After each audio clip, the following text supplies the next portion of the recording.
Hey guys, I figured I'd go ahead and show you our latest update on my whole Scoot Boot adventure. As you know, here are the hinds, here are the fronts. The fronts, I've put over 950 miles on them now, and you can see they're starting to wear down thin at the toe. Everything else is looking pretty good, but let's see, I don't have any brand new boots, but these have less wear on them. And you'll see there's a lot thicker area right here at this toe. And you can see how thin it is here, right here. See that on the fronts and the hinds? And that's because I don't use the hinds often, but I've had incidents when I had to use them, like for the endurance race. It's really rocky and descanso, so I wanted him to have it, his hinds. Now his hinds, I did this modification, and this is to help with keeping them on and comfort and rubs. He doesn't rub on his fronts, but I went ahead and duct taped this anyways. I like this mod a lot. It's helped tremendously for helping to keep the boots on and also for rubbing. And the reason why, well, I had rubbing issues on the hind, and just every once in a while, it wasn't really consistent, so it's kind of hard to tell. But I know that Lasser is cowhocked, and when he naturally is at rest, his hind hooves kind of point out this way, and I know when he moves, he kind of does this, and then I think that's what makes it rub right in there. But you know, then other rubs will happen. I don't know. So that's why there's a lot thicker padding over here and versus the front. You know, the front I don't have any problem with rubs. I just did it like that. Mostly this is to help keep it on, so I wanted a little more thickness around here to help keep them on, because anything over 30-35, definitely 38 miles an hour, and these boots were starting to fly off. And so this helps actually to keep it on. And but these ones, this is to help keep it on and to help stop it from turning and to help prevent rubs. So you'll see there's a lot beefier padding over here, and this is actually their endurance gaiter that I wrapped all up. Now I did, they recommend to glue the endurance gaiter on. I did that, and the glue fails because too much dirt and sand and all that clogging right up in there. Plus this TPU plastic glue doesn't want to stay on that for very long at all. So yeah, the glue was an absolute failure. But I did glue the endurance gaiter on, and then I wrapped the endurance gaiter around here, and then I duct taped over it as well. Now this is I've had to tear off all the duct tape and then just apply new duct tape today. That's why I'm doing this video now. I figured since I have it all nice and pretty, I can show you guys. And there's no real secret to duct taping it. You know, just make it the thickness, and you don't even have to use their special gaiter. Just use any kind of foam padding, or, you know, whatever you have. You can probably make something up. All you're doing is wrapping it around and then taping over it. The only thing is that make sure that the tape sticks back onto itself, because tape is not going to stick on this, and it's not going to stick on the gaiter very well. It has to stick back onto itself, and then the tape will hold pretty well. It lasted me for the entire endurance race and gymkhana and a lot of trail rides and running around and stuff like that. And I probably didn't even have to replace it, but it was just getting all torn up and stuff, and I figured today's a lazy day anyway, so I'll go ahead and, you know, just tear off the old tape and put new tape on. No biggie. But yeah, that definitely helps, and it helps solve a lot of issues. Now, why does something like this work? Well, you'll see the normal shoes that I wear now, my daily wears, are now these, right?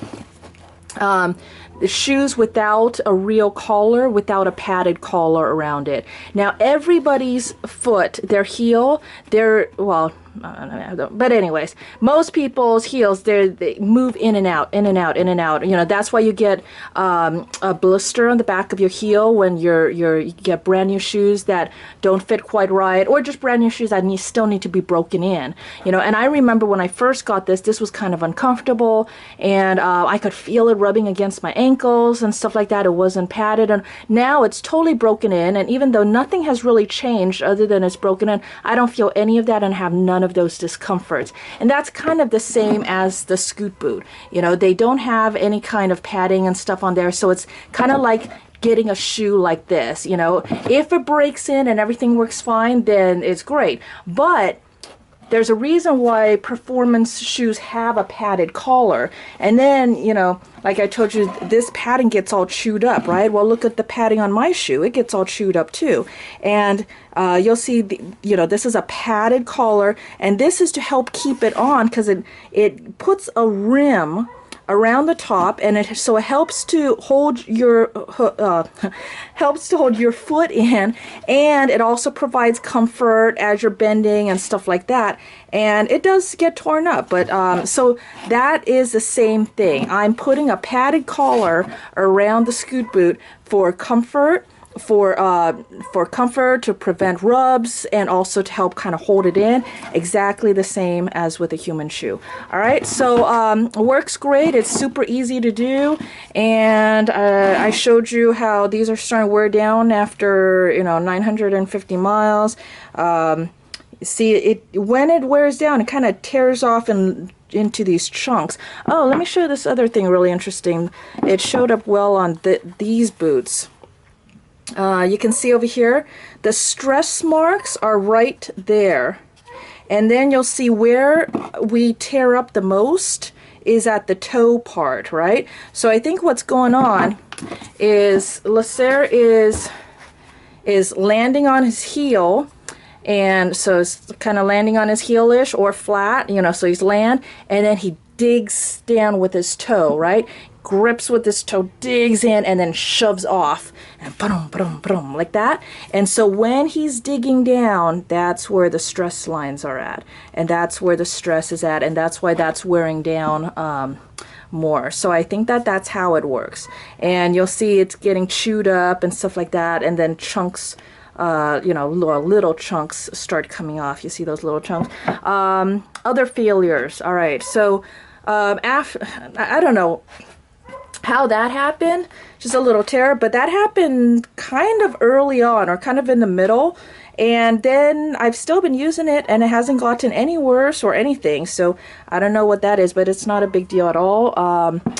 Then one of these, let's see, if you look straight down at the top, these thingies, you see how this one is shaved and even cockeyed, it's like dented in. Yeah, I don't know how he does that, but yeah, these guys get a little beat up, and on one of these, I actually had to replace it. This top one, he actually sheared the whole thing off. Wasn't a big deal. I just had to take a needle nose pliers and grab it and unscrew it off and then put a new one on. So not a big deal at all and super easy fix. And then, you know, definitely remember to Loctite that in. But yeah, so the whole thing gets banged up. I mean, he bashes, you know, these, and plus these have so many miles on them.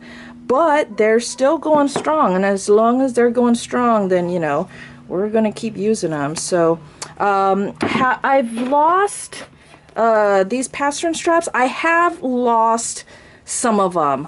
I don't know what happens, but sometimes when a boot comes flying off, it's almost like he busted out both ends. A lot of times only one end comes off, and then so when the boot comes off, then I still, you know, it's still attached, but sometimes I find just the boot and I have no idea where this is. But you do get extras of these, so that's not a big deal. But yeah, these do serve a purpose. I mean, they're not meant to be tight or anything, but they definitely catch at the top of the stride, and then, you know, allows the hoof to be in position to go back down, because even in our shoes, you know, our heels go in and out, in and out, in and out, and so you don't want to stop that in and out motion, but you want to make it comfortable when it's going in and out, and you don't want to restrict it too much, which is why these can't be too tight.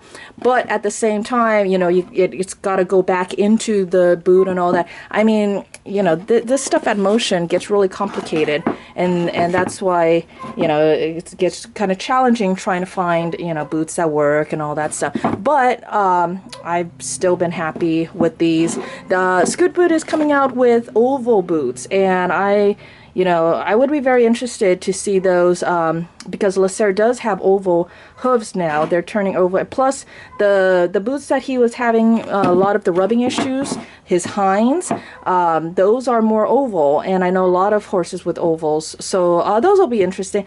I don't have the funds to get them, so you guys will have to test them out and let me know. But you know, it's like good on Scoot Boots to come out with oval boots, and I know they're coming out with more draft sizes and all sorts of stuff. I mean, they're constantly improving their stuff, so that's really cool. But anyways, these are the mods that I'm doing to make my old boots continue working, try to squeeze every bit of life out of them, and it's working really well. So I just figured I'd share. So there you go. If there are any questions, go ahead and just comment below and send me a message, whatever. And otherwise, ride safe, and I'll talk to you later. Bye, guys.